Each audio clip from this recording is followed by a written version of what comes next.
अब हम चलेंगे सिलेंड्रिकल कैपेसिटर पर। ठीक है, छापिए तुरंत तुरंत छापिए सब लोग, छाप लिए सब लोग। चलिए ठीक, तो इसको हम मिटा देते हैं। अब आप हेडिंग कर लीजिए cylindrical capacitor. Cylindrical capacitor Hindi लिखिए बेलनाकार संधारित्र। सब लोग हेडिंग कर लिए, बहुत बढ़िया। चलिए फिर हम फिगर बनाना शुरू करते हैं। आप भी हमारे साथ फिगर बनाइए।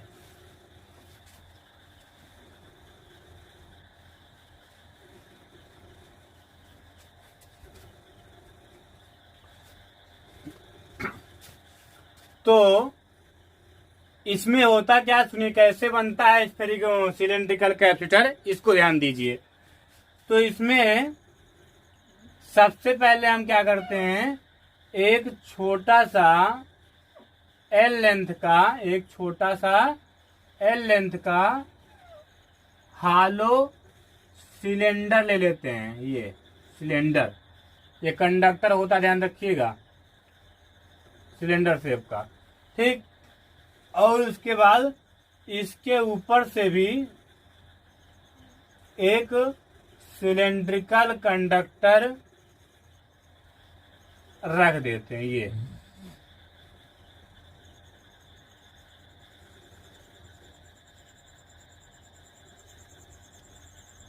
ये दोनों हालों, ध्यान दीजिएगा इस बात पर, ऐसे हैं हालो खोखला। ठीक, हम मान लेते हैं इसको और ऊपर बनाए क्या, चलिए ठीक है।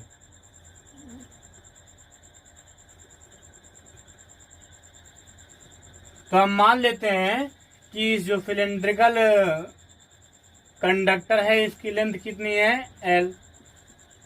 लेंथ कितनी है, एल। और इसके बीच मतलब यहाँ पे के परावैद्युतांक का एक डाइलेक्ट्रिक सब्सटेंस भरा हुआ है। कितने परावैद्युतांक का, के परावैद्युतांक का। अब आगे ध्यान दीजिए, तो इस सिलेंड्रिकल प्लेट को हम क्या करते हैं, अर्थिंग कर देते हैं। ये अर्थिंग कर देते हैं। और आप ये अच्छी तरह से जानते हैं कि जैसे हम इस प्लेट का अर्थिंग करेंगे इसका पोटेंशियल क्या हो जाएगा, 0। तो अगर हम माने कि इसकी रेडियस जो है बड़े वाले सिलेंड्रिकल की वो बी है और छोटे वाले कितना है, ए, तो यहाँ पे जो वीबी का मान होगा वो कितना हो जाएगा, 0, क्योंकि इसको हम अर्थ से कनेक्ट कर दिए। अब ध्यान दीजिए, जो अंदर वाला सिलेंडर होता है इसमें हम पॉजिटिव चार्ज दे देते हैं, ये पॉजिटिव चार्ज। ठीक, इसमें यूनिफॉर्म पॉजिटिव चार्ज डिस्ट्रीब्यूट है, एक समान रूप से पॉजिटिव चार्ज डिस्ट्रीब्यूट है। ठीक, तो जब इसमें चार्ज देंगे तो आप जानते हैं इंडक्शन के द्वारा इसमें कौन सा चार्ज आ जाएगा, निगेटिव चार्ज। जो बाहर वाला सिलेंडर है इस पर कौन सा चार्ज आ जाएगा, निगेटिव चार्ज। अब आगे ध्यान दीजिए, आप हम मान लेते हैं कि जो अंदर वाला सिलेंडर है इसका लीनियर चार्ज डेंसिटी कितना है, लेमडा। कितना है, लेमडा। मतलब हमें ये नहीं मालूम है कि इस पर कितना चार्ज है टोटल, लेकिन हमें ये मालूम है कि इसके पर यूनिट लेंथ पर कितना चार्ज है, लेमडा। लेमडा क्या है, पर यूनिट लेंथ पर चार्ज की मात्रा। ठीक है, चलिए, तो इस पर इसका जो लीनियर चार्ज डेंसिटी कितना, लेमडा, तो इसकी कितनी हो जाएगी, माइनस लेमडा। चलिए, तो इस तरह से सिलेंड्रिकल कैपेसिटर बनता है। सिलेंड्रिकल कैपेसिटर हेडिंग किए हैं ना आप लोग, नहीं किए कर लीजिए। Cylindrical capacitor, cylindrical capacitor. आप थोड़ा आप ध्यान दीजिए आगे। अब हमें इसका क्या निकालना है, कैपेसिटेंस, क्यू अपान डेल्टा। ये मेन फार्मूला होता है कैपेसिटेंस निकालने का, ध्यान दीजिए। इसी तरह सिलेंड्रिकल कैपेसिटर होता है। ठीक, हमें निकालना क्या है, कैपेसिटी। तो कैपेसिटी निकालने के लिए हमें डेल्टा वी चाहिए, मतलब इस सिलेंडर और इस सिलेंडर के बीच का पोटेंशियल डिफरेंस। तो चलिए, तो पहले इसको हम समीकरण नंबर 1 मान लेते हैं और फिर डेल्टा वी का मान निकालेंगे, फिर इस पर रख देंगे। ध्यान दीजिएगा। तो कैसे डेल्टा वी का मान निकालें, कैसे निकाला जाए, तो उसके लिए एक तरीका है, ध्यान रखिएगा। जो आप पढ़ रहे हैं सिलेंड्रिकल कैपेसिटर, स्फेरिकल कैपेसिटर पढ़े इसके पहले, इसमें पिछले कॉन्सेप्ट भी यूज होंगे लेसन 1 का। अगर आपका वो कंसेप्ट क्लियर नहीं है तो ये समझ में नहीं आने वाला है, आएगा भी तो बहुत कम। ठीक, चलिए तो ध्यान दीजिए यहाँ पे। तो एक फार्मूला होता है delta we equal minus integration vector E dot vector D R, यही तो होता है। अब ध्यान दीजिए, यहाँ पे इलेक्ट्रिक फील्ड नहीं मालूम है हमें, वैसे में इसका डेल्टा वी मतलब पोटेंशियल डिफरेंस का मैग्नीट्यूड चाहिए, इसलिए हम इसका क्या ले लेंगे, दोनों तरफ माड। और जब माड ले लेंगे तो ये माइनस हट जाएगा, तो ये क्या आ जाएगा, delta we equal integration vector E dot vector D R. अब हमें अगर इलेक्ट्रिक फील्ड मालूम हो जाए तब हम क्या करें, डेल्टा वी का मान निकाल लें। तो सुनिएगा, हम मान लेते हैं कि हमें यहाँ से आर डिस्टेंस पर इलेक्ट्रिक फील्ड निकालना है, ठीक है। तो यहाँ पे हम इलेक्ट्रिक फील्ड गॉस थ्योरम के अकॉर्डिंग निकालते हैं। तो गॉस थ्योरम क्या कहता है कि जिस प्लेस पर आपको इलेक्ट्रिक फील्ड चाहिए उसी से होते हुए एक आप एक गॉसियन सरफेस बना लीजिए। तो यहाँ पे ये जो प्लेट है ये सिलेंड्रिकल है, इसलिए यहाँ पे हम गॉसियन सरफेस कैसा बनाएंगे, सिलेंड्रिकल। कैसा बना लेंगे, सिलेंड्रिकल। ये आप ध्यान दीजिएगा थोड़ा सा, ये गॉसियन सरफेस हम बना ले रहे हैं, कैसा, सिलेंड्रिकल। अब गॉस थ्योरम क्या बोलती है, गॉस थ्योरम बोलती है कि vector E dot vector A equal Q net inside upon epsilon not. अब ध्यान दीजिए, यहाँ पे आपको ई का मान निकालना है। तो सिलेंड्रिकल कंडक्टर में अगर आप याद हो तो अगर सिलेंड्रिकल कंडक्टर जो होता है, चार्ज जो होता है, तो इलेक्ट्रिक फील्ड जो होती है वो ऐसे मानी जाती है, सिलेंड्रिकल कंडक्टर के कर्व सरफेस के परपेंडिकुलर इफ डायरेक्शन में। ठीक, तो यहाँ पे अगर एरिया वेक्टर निकालें तब भी एरिया वेक्टर भी इसी डायरेक्शन में होगा। तो एरिया वेक्टर और इलेक्ट्रिक फील्ड दोनों का डायरेक्शन सेम होने के कारण यहाँ पे दोनों के बीच का एंगल क्या हो जाएगा, 0। इसलिए यहाँ क्या हो जाएगा, ये cos 0 वैल्यू 1 होती है। तो क्यू नेट इनसाइड, तो अंदर टोटल कितना चार्ज है नहीं मालूम, टोटल चार्ज हमें नहीं मालूम, हमें ये मालूम है कि पर यूनिट लेंथ पर लेमडा चार्ज है। तो यहाँ से देखिए हम लेमडा का क्यू का मान निकाल रहे हैं, हम जानते हैं कि लेमडा इक्वल क्या होता है, क्यू अपान एल। यहाँ से क्यू का मान निकालें तो क्यू इक्वल क्या हो जाएगा, लेमडा एल। मतलब इस गॉसियन सरफेस के अंदर कितना चार्ज है, लेमडा एल। तो यहाँ पुट करिए, तो ई एक ऑफ 0 इक्वल क्या हो जाएगा, lambda L upon epsilon not.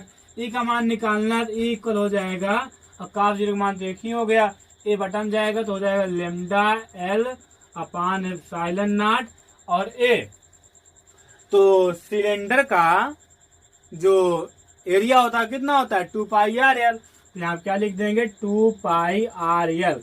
और थोड़ा यहाँ ध्यान रखिएगा, इस सिलेंडर का एरिया नहीं लिखना है, नहीं आप रेडियस ले लीजिए कितना, ए।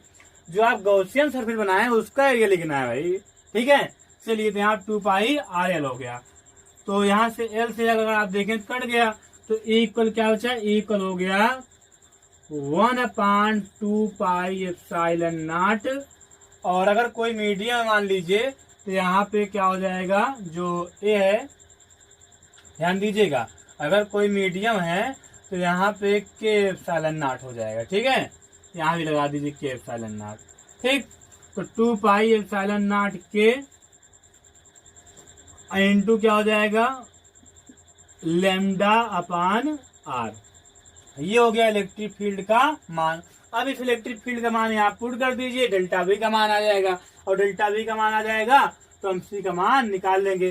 तो चलिए देखिए आगे ध्यान दीजिए। तो यहाँ पे हो जाएगा डेल्टा वी इक्वल इंटीग्रेशन ई का मान कितना है 1/2 पाई एप्सिलॉन नॉट के इंटू लेमडा अपान आर। ध्यान दीजिए यहाँ पे आई इंटू डी आर है तो यहाँ डी आर लिखेंगे, एंगल दोनों के बीच में मतलब यहाँ डॉट लगा है तो कॉस हो जाएगा। तो हम बताएं कि सिलेंड्रिकल कंडक्टर के जो सिलेंड्रिकल कंडक्टर का एरिया होता है, जो एरिया वेक्टर एरिया, वो क्या होता है कर्व सरफेस के परपेंडिकुलर। इलेक्ट्रिक फील्ड भी कर्व सरफेस के परपेंडिकुलर होती है, इसलिए दोनों के बीच का एंगल क्या हो जाएगा 0। तो cos 0 का मान यहाँ पे 1 हो जाएगा जो यहाँ पे है। ठीक है, तो यहाँ पे क्या बचा डी आर। तो और ध्यान दीजिए पोटेंशियल डिफरेंस हमें कहाँ तक निकालना है, यहाँ से यहाँ तक, मतलब ए से बी तक। तो यहाँ पे लिख लेंगे ए से बी। समझ में आ रहा है सबको? बहुत बढ़िया। ये हो जाएगा डेल्टा वी इक्वल, अब यहाँ कांस्टेंट क्या क्या है lambda upon 2 pi epsilon not के, तो इसको बाहर कर लीजिए lambda upon 2 pi epsilon not के। अंदर क्या रिमेनिंग हुआ 1/r, 1/r का इंटीग्रेशन क्या होगा log r, और जो लिमिट है ये ऐसे चल जाएगी ए से बी। अब आपको आर के प्लेस पे एक बार बी रखना है एक बार ए, तो ये क्या हो जाएगा delta we equal lambda upon 2 pi epsilon not के इंटू क्या हो जाएगा log बी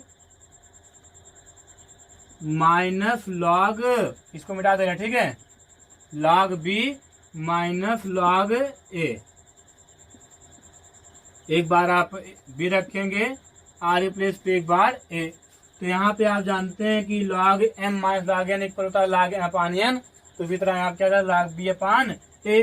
तो डेल्टा v इक्वल हो गया lambda upon 2 pi epsilon not के और इंटू क्या हो जाएगा log b बाई a। समझ में आ रहा है सबको? बहुत बढ़िया। तो इस तरह से डेल्टा v का मान निकल आया। अब इस डेल्टा v का मान जो है हम यहाँ पर पुट कर देंगे और तुरंत कैपेसिटेंस जो है दौड़ता हुआ आ जाएगा। ठीक है, चलिए तो यहाँ पुट करते हैं। तो लिखिए नाउ फ्रॉम इक्वेशन 1, नाउ मतलब अब फ्रॉम इक्वेशन 1 समीकरण 1 से। समीकरण 1 क्या बोलता है कि c equal Q upon delta we, तो क्यू फिर नहीं मालूम है हमें, क्यों नहीं मालूम भाई। तो अभी क्या निकाले क्यू इक्वल लेमडा एल, तो क्यू प्लेस पे क्या रख देंगे हम लोग लेमडा एल। समझ में आ रहा है? चलिए अब डेल्टा वी का मान क्या है lambda upon 2 pi epsilon not के और इनटू क्या है log b बाई ए, तो ये हो जाएगा log b बाई ए, ये हो गया। अब अगर देखिए लेमडा पे लेमडा टूरिंग, तो बचा क्या यहाँ कोप्चम लिख रहे हैं हम, देखिए c इक्वल क्या हो जाएगा 2 पाई एप्सिलॉन नॉट के इंटू एल, तो ये हो गया 2 पाई एप्सिलॉन नॉट के और इनटू क्या हो जाएगा एल अपान क्या हो गया log b अपान ए, log b अपान ए। ये हो गया कैपेसिटेंस ऑफ सिलेंड्रिकल कैपेसिटर। समझ गए आप? समझ में आ गया? तो अगर ना समझ में आया हो तो एक बार फिर वीडियो को रिवाइज करके देख लीजिए, और अगर फिर भी ना आया हो तो कमेंट जरूर करिएगा, वहां पे हम आपको ऑप्शन